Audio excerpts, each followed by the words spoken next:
Preparing the live stream.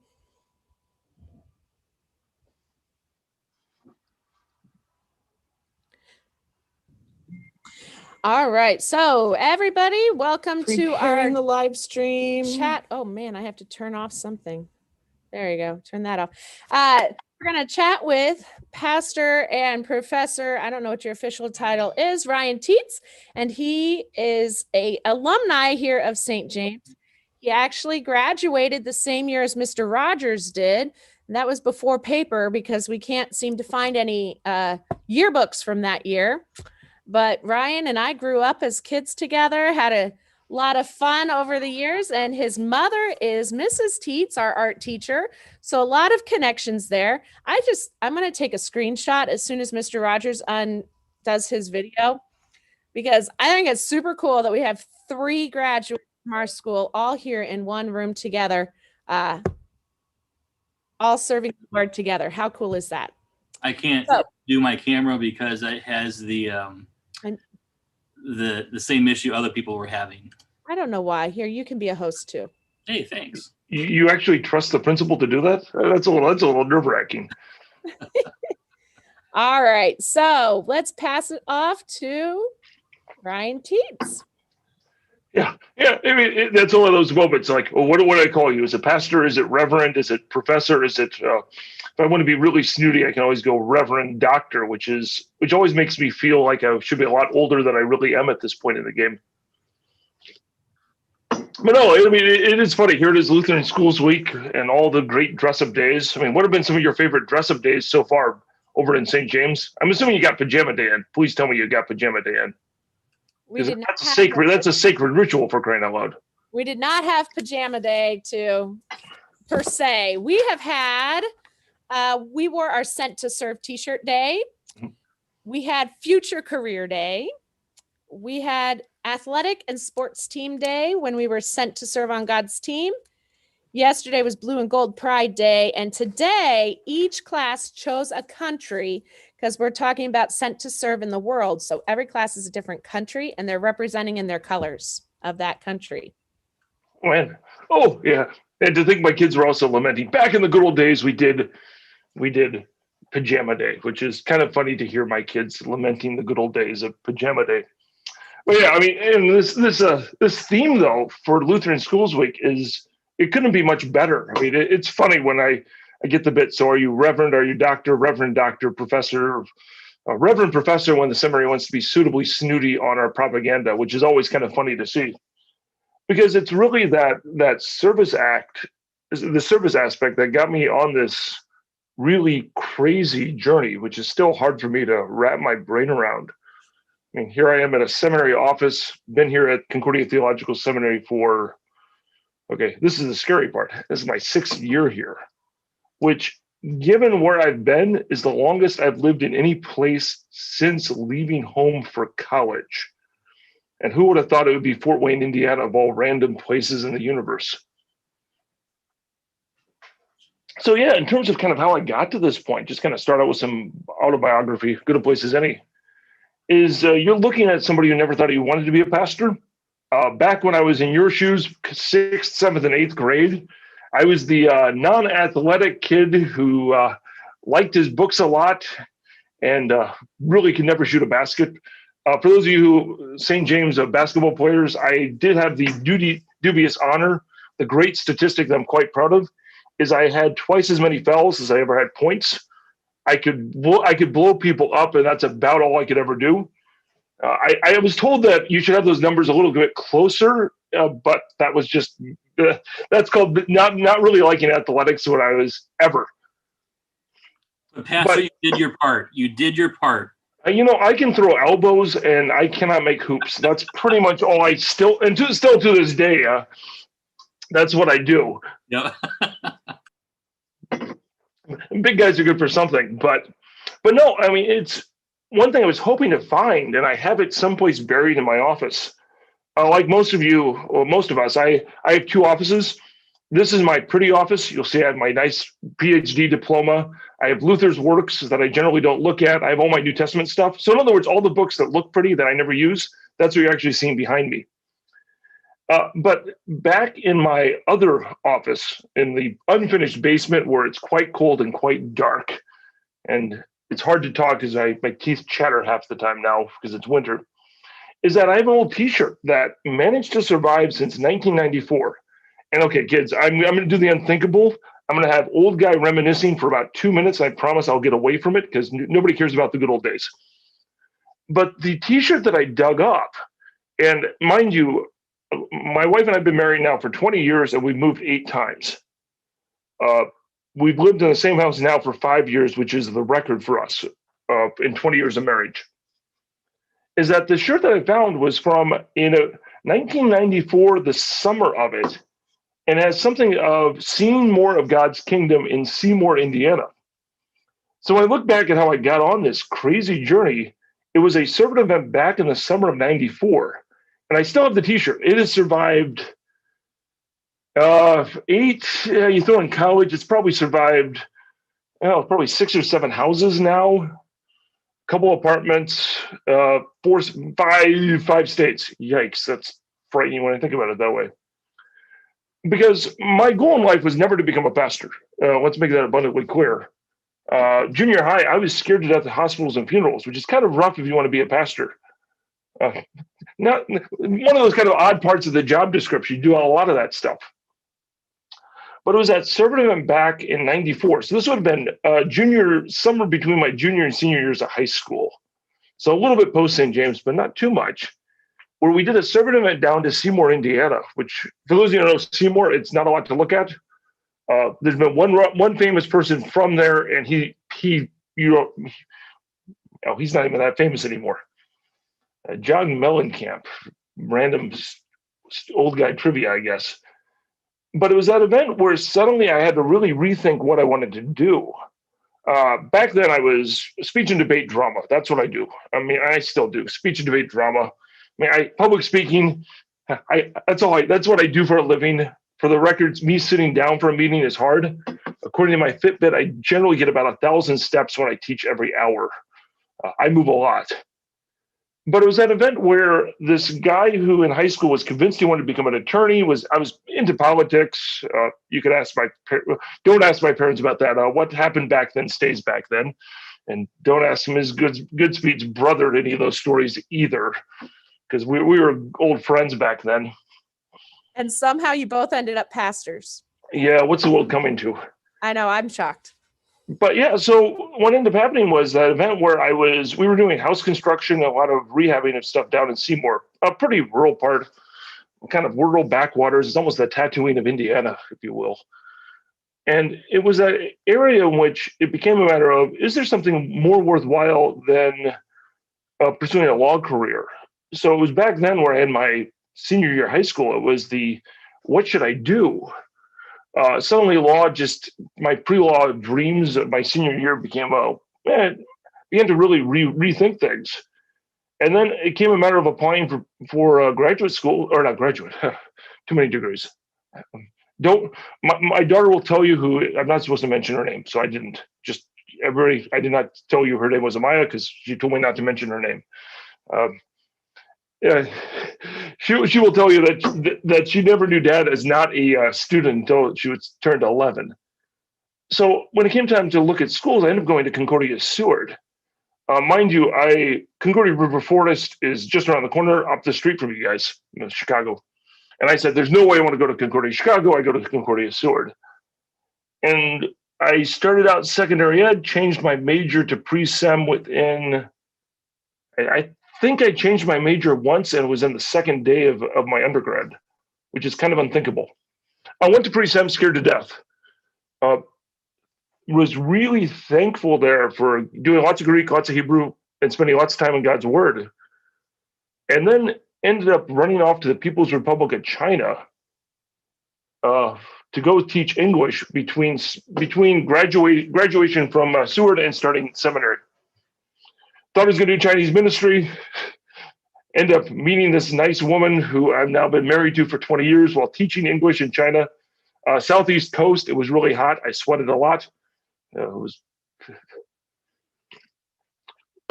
But then always this aspect of how can I serve others? still scared of my wits half the time. Yeah, if you're looking for a superhero, I'm not really that much. But then ended up through a crazy chain of events. Went from I'm going to be a missionary to people's to do Chinese ministry. I vicared in San Francisco, so mind you now, Nebraska to St. Louis to San Francisco back to St. Louis. Ended up getting some extra training to become a hospital chaplain. So I've done, in terms of hospital ministry, I've kind of done everything. I absolutely loved it, but I've dealt with a lot of hurting people over the years. I think my claim to fame was my third overnight shift. I ended up being there for a dozen deaths between 4 p.m. and 8 a.m. It was a rough night. It was awful. But being able to see where God is in the midst of these crises. I took my first call to Schenectady, New York. Schenectady, by the way, is not, okay, you will appreciate this. Okay, this is going to sound like an old SAT question. Blank is to blank. Schenectady is to New York City what Springfield is to Chicago. In other words, it's not the big city at all. End up discovering myself doing more teaching than visitation, which is life is crazy that way. And then made the mistake of turning 30 and yeah, don't turn 30. I don't recommend it, kids. It's highly overrated. It was the, what do I want to do with my life? Applied for a PhD program. And here I am, the kid who never wanted to go back to Indiana. Sorry, Hoosiers.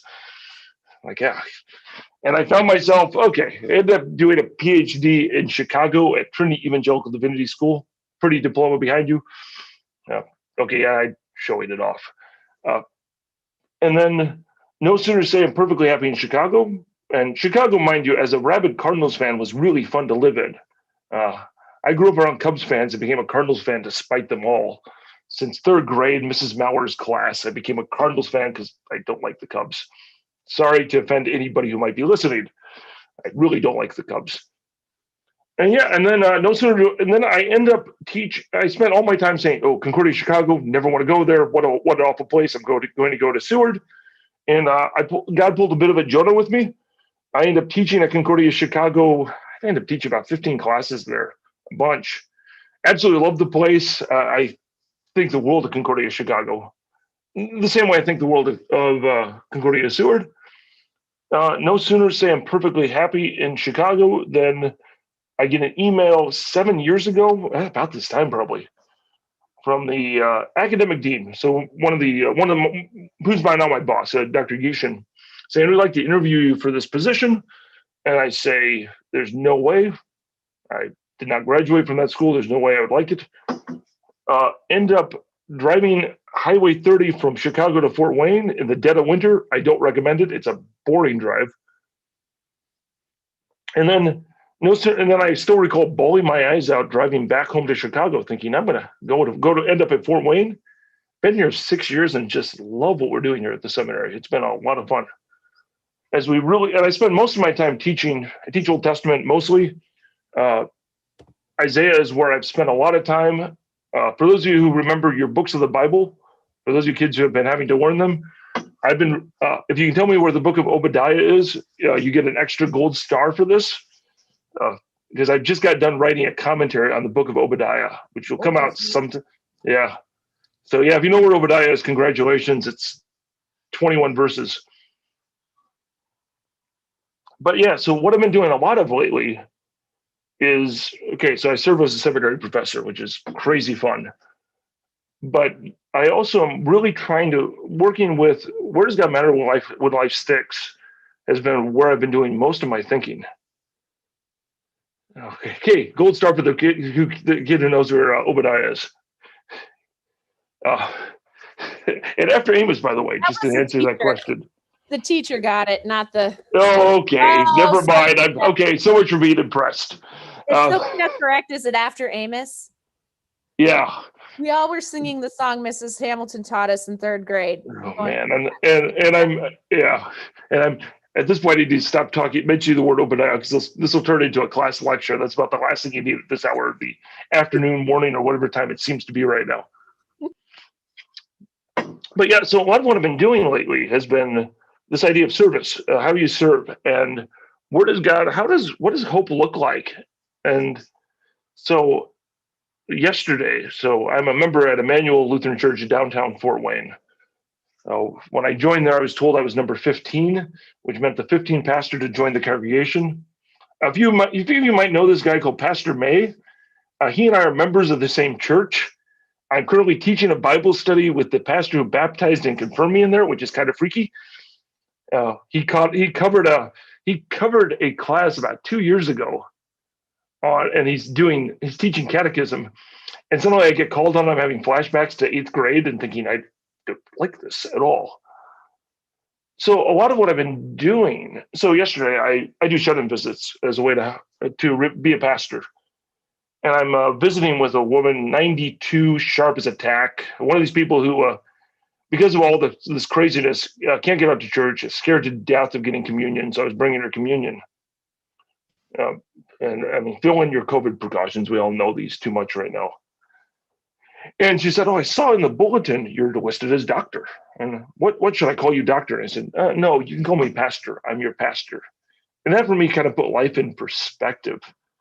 And it's being able to be there in the midst of these crises with the one source of hope has just been an absolute joy. So I think I promised you about two minutes of old guy reminiscing about going down memory lane. I think I went a lot longer than that. So that's what I do here. It's really fun to watch pastors and deaconesses really grow into these lives of service. It's fun. I feel like a proud parent whenever they go out on their first calls, and I get to see them half the time and finding out all the cool ministry they're doing. It's just super fun. So yeah, questions or comments, or I've been sort of watching the chat. Can you tell us a little bit about this deaconess? Because I don't think most of the students here have heard the word deaconess before. You and everybody else. Oh, very much. Yeah. So actually, tomorrow I'm the guest speaker for a deaconess class. I'm teaching 2 hours to them about the idea of what it means to complain to God during times of crisis. So looking at lament and pastoral and diaconal care. What a deaconess is the question nobody knows the answer to. Best way to describe what a deaconess can do is all the cool areas of ministry except communion. It's probably the easiest way to describe and preaching. They're women. Yeah, I'm sorry, deaconess. So there are women who end up doing areas of service and mercy in the congregation. Mercy is their favorite word, in which they care for people on all kinds of different levels. So a deaconess can do a lot of different things. Teaching, for example, becomes really common. One of the really cool areas that deaconesses are involved in, and the class I'm actually teaching tomorrow, or not teaching, I'm the guest speaker tomorrow, is on ministry to the sick and dying. Is actually the class I'm jumping in on for teaching a couple hours on tomorrow afternoon. And yes, that is a Saturday, and I do know that. So they end up doing a lot of visitation ministry.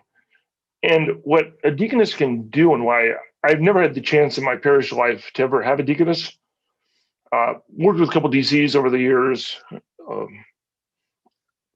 is that they end up being able to do ministry in areas that I, as a male pastor, just can't really do.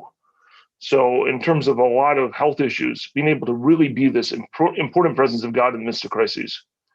And it's a job that really every congregation defines differently. So thinking of deaconesses that I've had that are now serving, I have one who is operating almost like a DCE. So she's doing a lot of youth work up in Michigan. I have another one who does prison ministry here in Fort Wayne. So it's really anything, as long as you don't preach, you don't do sacramental ministry. It's probably the shortest way. But as far as a lot of congregational life, really pretty much wide open, and it's fun to watch it being defined. And the one who does prison ministry is the one I've been officially in awe of. I've done a lot of things. Prison ministry scares me to death, but she does some really cool ministry at a women's prison here somewhere. I can make up the town name, but then you guys would Google it and find out I didn't know what I was talking about, so I'll avoid that. All right, we got some questions. Amelia would like to know, how many classes do you teach? Right now I am teaching, let's see, what am I teaching? I should know this by now. We do 10-week quarters, which are a killer in terms of speed. Right now, I'm teaching 3 classes. So I'm teaching a class on the major prophets, where I get to talk about my favorite book of the Bible, which is the book of Isaiah. That's where I've spent most of my time. I love Isaiah. One of these days, I'll understand it. It's crazy complicated. It's fun. It's just hope. It's hope and promise. So I'm teaching that right now. Then I'm teaching a Greek readings class where we look at the Greek readings. I teach Old Testament, but my Greek is still really good. My colleagues may have forgotten their Hebrew, but that's an issue. That's my gripe, not yours. And then I'm teaching the other class that I'm having a lot of fun right now on is called 7th and 6th century minor prophets, which is a horrible thing to pronounce. I think I said it correctly. So I'm teaching a class with I have 6 students right now who are crazy enough to take a class on Habakkuk, Nahum, Obadiah, Zephaniah. So I've been teaching I go from the book you heard of to 4 books that you probably have never read. So I've been having a lot of fun. Awesome. I'm going to skip through some of these because I think teachers can answer some, but here's a good question. What is your favorite Bible verse?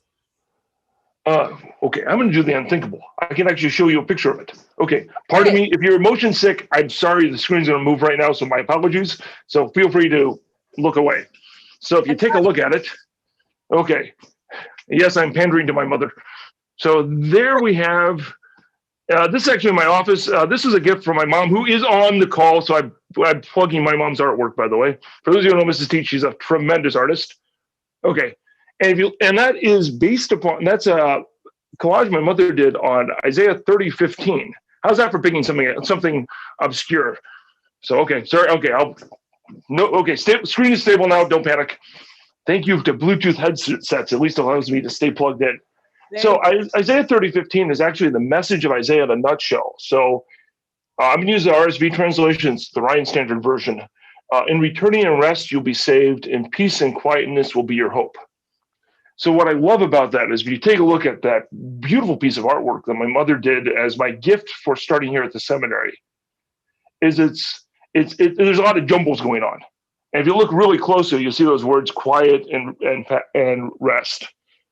And then with all the noise going on, you guys hear the news as much as I do.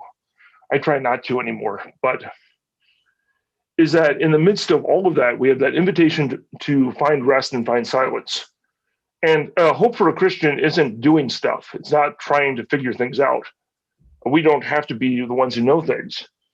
But hope for us as Christians is knowing that God's got it and being able to rest. So Isaiah 30:15. Okay, I got to plug this in. Sorry, Mom. Please don't hate me for this. It does actually include one line that isn't included which is actually the tragedy. In returning and rest, you'll be saved, and peace and quietness will be your hope. But then, Valo Vitem. That's sorry. Didn't mean to speak in tongues. But you do not desire it. So there's constant invitation to rest, but we as people just always are fighting. We just don't want it. So Isaiah 30:15 is, of all the books of 60, you think the book of Isaiah, 66 chapters, crazy complicated. One of these days, I think I might understand it. But just that beautiful invitation, and then how we struggle to rest. So Isaiah 30:15. So here's a question. Who was your favorite, or what was your favorite class as a kid here at St. James? Okay. I thought I was done with the old man reminiscing down a memory lane. It has to be, and this is why I just love our Lutheran schools. My daughter's a middle schooler. My son goes to Concordia Lutheran High School here in town. So is that it had to have been 7th and 8th grade confirmation. I joked having Pastor May teach a class. Here I am as an adult freaking out thinking, oh man, I'm going to be, but we're being able to know the biblical stories. So if you think back, I mean, and that's stuff that I still take with me and I'm always immersed in. So like memorizing the small catechism, which I know is boring work that most of you probably don't like. And my daughter, who remains nameless because I did not mention her name, we realized that. She was doing her memory work on the way to school this morning.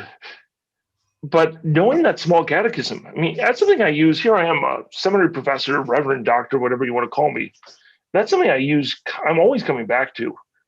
And then what we did back in 7th grade confirmation is that we did kind of the big picture of the biblical story. We did a divine drama, which probably hasn't been used for quite some time.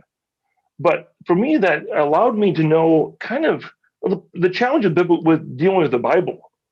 And somebody asked me, have you read the whole Bible? The answer is yes, kind of. I have. But it's tough to be able to know where the pieces fit together.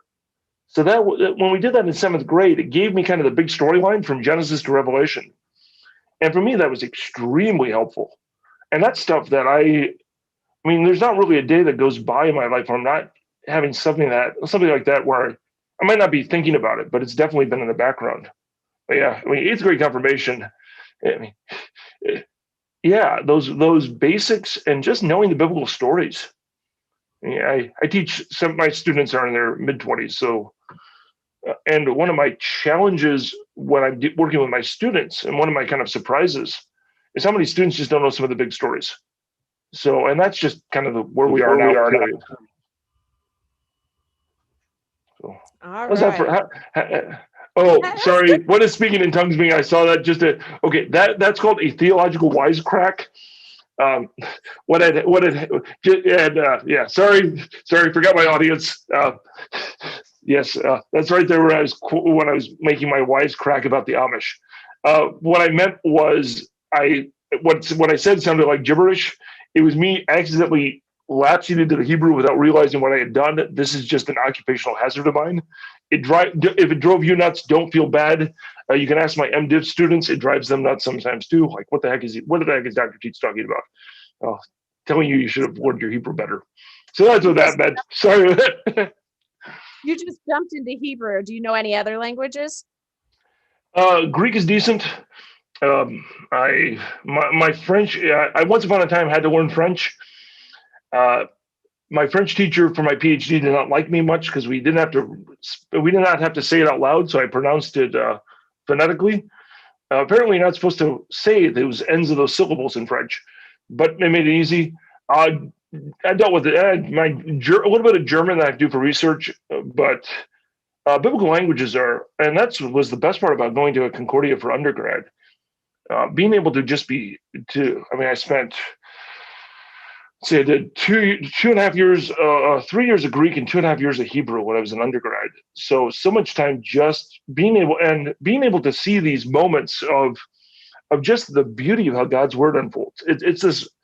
Oh, and somebody fascinating thing about the book of Isaiah. So not Brian to everyone. That's a hard question for me to answer because it's just this beauty that takes us on this wonderful journey where we can't help but be excited about it. So yeah, so French is my one thing I did take that it's French. I've never had to use it. Fondest memory being a pastor. This is kind of fun. Yeah, see, I've also mastered Zoom in spite of everything, or not mastered. I can at least use it. I'd say my fondest stuff of being a pastor. They're going to sound like war stories, and I don't want to sound like tough guy because I'm not. I have to say my fondest memories are always in the midst of these crises. So the stuff that used to terrify me, funerals, hospitals, intensive care unit visits, stuff like that, which I was absolutely petrified of. I can't say that they're easy; they're not. But I have to say, probably my favorite memory would be in a situation that was absolutely awful. It would have been when I was my first summer learning to be a hospital chaplain. So a chaplain is a pastor, whoever comes to the hospital. I ended up being there for a woman whose son got shot, and being able to see where God was in the midst of a guy who got shot in the head. So that's considered not good medically, by the way, just to let you know. That's called using humor for a situation that scared me to death. But being there with a woman as she was grieving the loss of her son and really seeing where hope was. That's a woman who I'll never forget when I took her back to be with her dying son and still seeing hope while everything was lost. I have to say, those are the types of things. My other fond memory, it all comes down to visitation ministry. I enjoy preaching, I enjoy teaching, but the stuff I've always loved has been just being out with people. one of my favorite memories. So I have a daughter who's a sixth grader, a son who's a junior in high school. My favorite memories by far were back when they were a lot younger. I'd be pushing them in a stroller, taking them on nursing home visits. So my son does volunteer work, well, at least pre-COVID, in a nursing home here in town. And he goes to the volunteer coordinator. The guy's like, "Are you okay with old people?" And my son rolls his eyes and says, "Of course I am. I've been on these the entire time with my dad." But really, my kids used to, they seemed to always end up with ice cream whenever they were visiting people. It was amazing how that worked. Do you mind if I give your kids ice cream? The answer is go for it. But just that one-on-one bringing communion to people on visits has just been, that's my highlight. And that's something where I'm really thankful that I'm able to, I have 5 shut-ins that I visit right now at Emmanuel. Emmanuel is a pretty large congregation. But that for me, that one-on-one stuff, preaching big crowds are fun. I enjoy that at all. I enjoy pacing, but really that kind of one-on-one ministry in the midst, especially when everything falls apart. The challenge of how do you sort through stuff when everything is just blown up? And being able to see the gospel where with people who, I was the guy who, when I was in the hospital, I was the guy who called you at 3:00 in the morning and told you to come to the hospital. So I did family notification, victim identification is what I did for 2 summers. Rough stuff, but still seeing where God was in some really horrible times. Well, we are going to have to wrap this up, as I know the teachers and students still have more classes to get to today, but I know from experience you could go on for a couple more hours. So see, I don't teach until 3:00, so I got time. If you guys have any more questions there in the classrooms, just write them down, and between myself and Mrs. Teets, we'll get those answered for you. But thank you, Pastor Ryan, so that we can, Brendan says we get out at 3, so you could go until 3. Fair enough. Good try. But we thank you so much for your time and telling us a little bit of how you came from St. James all the way up to where you are now. And we're very thankful for all the work you have done as a pastor and a seminarian. And Mr. Rogers, you got anything to add? Just thank you, Pastor, for being on with us. This has been a great week, here at St. James to talk about our sent to serve, theme. But it's always good to see you. Last time I saw you, I think you were in the pulpit here at St. James doing one of our dedication weekends for the school and stuff. So you look good, and we really appreciate you and your time that you're giving not only to the seminary but also to us as well. Yeah. Thanks again for the invitation. It was freaky to be in that pulpit for the first time. That was the place I was never permitted as a kid. That's another story for another time. You guys got to get a class. I need to go I need to go figure out what I'm teaching Jeremiah 1 this afternoon. So I got to spend some time in Jeremiah, I think is the plan. Good. Wonderful. All right. So if everybody would just say thank you to Pastor as you're exiting, and we'll have a great rest of the day. End of the day today at 2:15, we're going to hear from another alumni, Luke Schroeder, who is a missionary in the Philippines. So we're going to get to have that at our closing questions with Pastor Heckert. Thanks, Ryan. See ya. Appreciate it. I imagine some of the